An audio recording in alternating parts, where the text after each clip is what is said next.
Good morning. The Great Simplification podcast is a unique platform in that we're trying to cover multiple issues relevant to the future, and we're trying to integrate them in an effort to make sense of our world in the time that we're alive, but also to hone in on what are the possible best paths forward and how we might head in that direction generally. This is not a single issue podcast, and as the host over the years, I've noticed that on pretty much every podcast, some people like it and some people don't. This stands to reason with a large audience. This isn't a single issue site like Green Bay Packers news updates or learning about backyard owls, both of which I personally subscribe to, by the way. But here's a pattern I've recognized over time, not only with this platform, but IRL, which only recently I learned stands for in real life. We see a headline or a clip or some name we half recognize as a guest on some podcast we've never heard of. And before two sentences are even finished, and before we've actually taken in what's being said, let alone the context for it, we have already decided how we feel about the person saying it and all the downhill implied associations. We all do it, including me, because it is about the most human thing there is. So I want to today highlight that moment in slow motion and explain why it's so important to this work. In an attempt to do this, I ask you in this video to imagine yourself as a single piece on a chessboard. And then throughout this video, we're going to pull the camera angle back slowly 5 times, starting small, and as usual on this podcast, widening out.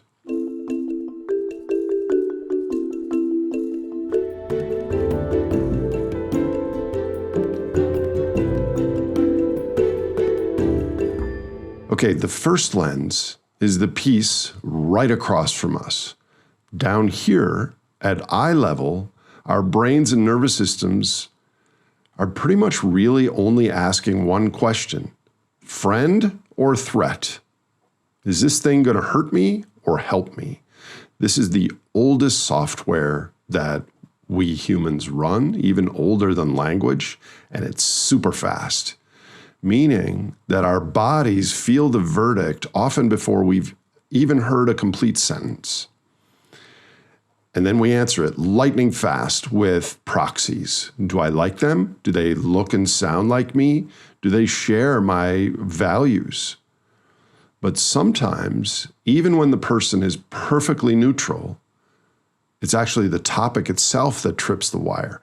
Someone says nuclear war or collapse, or any word you've got a charge around, and that threat response fires before the person herself or himself has been judged at all. On this channel, I see this happen in different ways, in dozens of different ways. One that seems like a simple black or white answer to most of our culture is renewable energy, which has become a bit of a symbol for someone's belief in climate science generally. We often make a snap decision about someone's stance as an environmentalist or a climate denier just by their ability to give a yes or no answer to whether they're pro-renewables.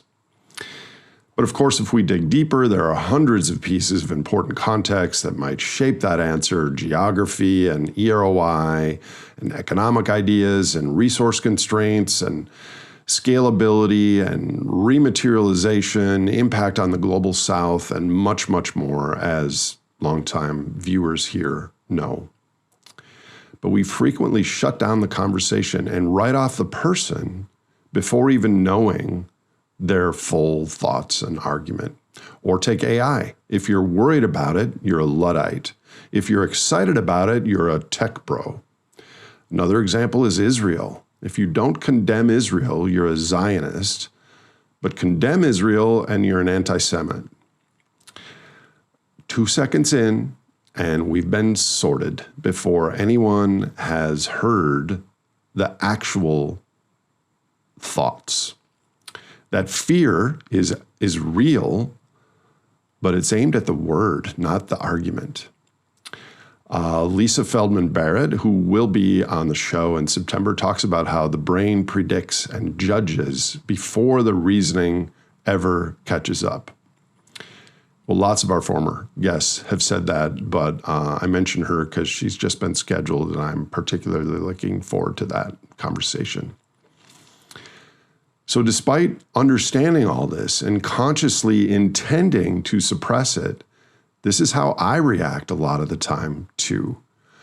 And in many ways more recently than I used to. Somebody starts talking and a little part of me has already decided how I feel about them before they've finished their first thought. However, this instinct, which shapes our perception down at this level, creates a mental trap that matters a great deal for the more than human predicament. Because the emotional verdict lands in us so fast and with such confidence that we mistake it for any actual consideration of what the person said, let alone its context. Our evolutionary fast and frugal heuristics tell us that we've assessed the argument when all we've actually done is assess a face or a phrase. Okay, so now let's widen out a little to the second lens. We're still looking straight ahead, but now we can see that the piece in front of us isn't alone. It's one of a whole line of pieces, all the same color, the other side. The moment we register that team's color, something shifts and the question changes from, do I trust this person, to, is this person one of us or one of them? This is tribe, this is party, this is ideology. And once a piece reads as the other team, much of what it says stops landing as information, but instead we perceive it as a game move by that side. You can watch it happen in real time in just about any corner of the internet. And from this vantage point, we still can't reason very well about the actual game because we're primarily identifying allies and enemies. Okay, now let's use a much wider vantage point. This third lens is straight above the board, looking down. High enough that the good guys and the bad guys kind of disappear and can see, at least in theory, the game. We can still see sides, but they aren't necessarily our side or their side. What we see instead is why the pieces are where they are. Energy, debt, geopolitics, AI, supply chains, and all the things. Pieces moving for physical and structural reasons that are separate from how we feel about them. This lens trips a lot of people up, I think, because if one's viewpoint is still from down on the game board level, while another is using an aerial view, the latter's dispassionate description of, for instance, the current power structure in our world can come across like an endorsement of it. And similarly, refusing to express moral statements about a thing comes across the same way as if you're siding with the powerful. So when someone climbs up to this third lens and just describes the forces at play without picking a team, specifically not picking a team, a lot of us still hear it as a betrayal to whatever the issue is that we are emotionally invested in. I do fully understand this because those feelings are real, but they're assessing two distinctly different things because describing how the pieces move is very different from cheering for where they're headed or where they land. Okay, so if we look at the lenses we've covered so far, there is a hidden and quite large, in my opinion, cost of us only using the lower two lenses, because once we've labeled someone using perspective lens 2, we stop being able to learn anything from them at lens 3. We throw out the description because we don't like the describer. And some of the most useful reads of the board come from people whose conclusions we would never sign on to or agree with. I've learned over a long and sometimes tortuous slog that it is worth letting people we don't fully agree with finish their sentences. I wonder what Nora Bateson would say about that. Okay, now, but wait, there's more. We zoom out even further to the 4th lens. We keep pulling back, and the whole board turns out to be sitting on something living. Climate, oceans, biodiversity, the planetary boundaries, 7 of 9 we've now pushed past. The 10 million species we share this planet with. The viability of ecosystems, the oxygen commons. This is all home base for me, and I suspect for a lot of viewers of this channel, this is the content many of you came here for in the first place. The game we've been fighting about up on the board is actually quite small from a deep time and ecological sense. And this, the living world around us and underneath us, is the thing actually at stake. But there's one more lens, even wider. The 5th and final one, at least in this video, the board and the living world around it are sitting in a landscape, on a hill or down in a valley, and our culture is somewhere out on that terrain trying to find our footing. And out ahead of us, there is a second game board, smaller, simpler economically, perhaps a different game entirely. In the best cases, it's what I call the long repair, drawn as a place we can't quite see yet, but we're trying to navigate there. And from up here, from this 5th lens, we stop asking who is the villain on the board that we're standing on, or at least we throttle and quiet that impulse, and we start asking, how can we possibly get from this board to that one without flipping the whole table over on the way there? Okay, let me now lay out all 5 of these lenses side by side, because if you take one thing from this video, I would like it to be this. Here they are, 5 different heights and vantage points we can look at the very same situation from. And here's an important pattern that I want you to reflect on. When a piece of information comes at us, most of the time, are going to filter it using the first 2 lenses, the person and the tribe. Again, that is understandable. None of us are being mistaken or flawed or diminished for starting at lenses 1 or 2. It is deeply human. I personally start from these every single day. Those first 2 lenses are our factory settings, if you will. The ones evolution, for very good reason, installed first, and evolution reinforced them the hardest. This is the equipment we were all handed, and it has obviously been adaptive to this point.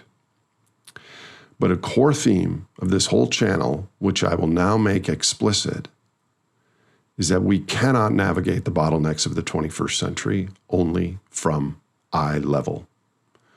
We can't get to the destination game board by deciding which piece across from us to dislike or which groups to write off, and then game our strategies and reactions around that decision.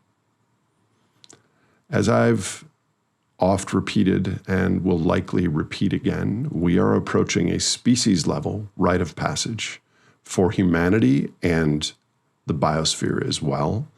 And the stakes of our time are asking something more of us, at least some of us, maybe many of us. They're asking us to also learn to look through this fourth and fifth lens, to see the human game board as part of the living world and to visualize that different game board off in the distance that has different rules and different players and is hopefully a game that can be played for a very long time. We can't drop the first two lenses. We'll still use the face and the tribe, and we always will. The goal, I think, is to hold the wide ones at the same time. So the little circles around the face and the tribe never really go away, but from up high, they get put more in proportion.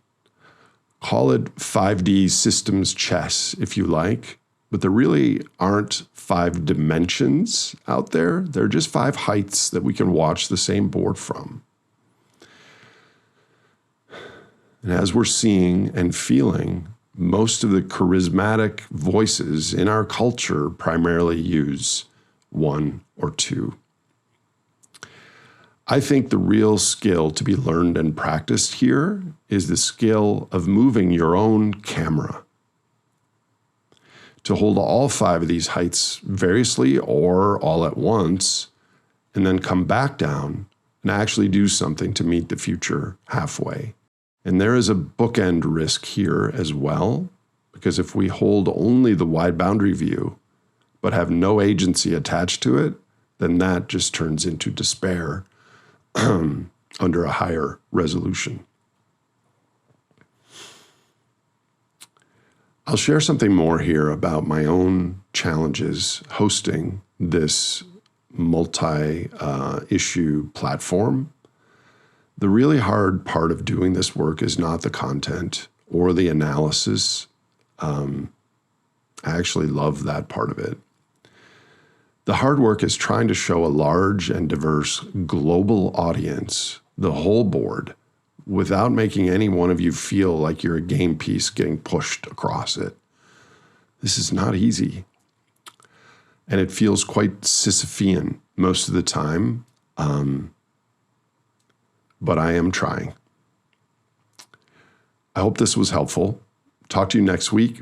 Much love to you all, wherever on this board you happen to stand or look from or want to move to. Thanks.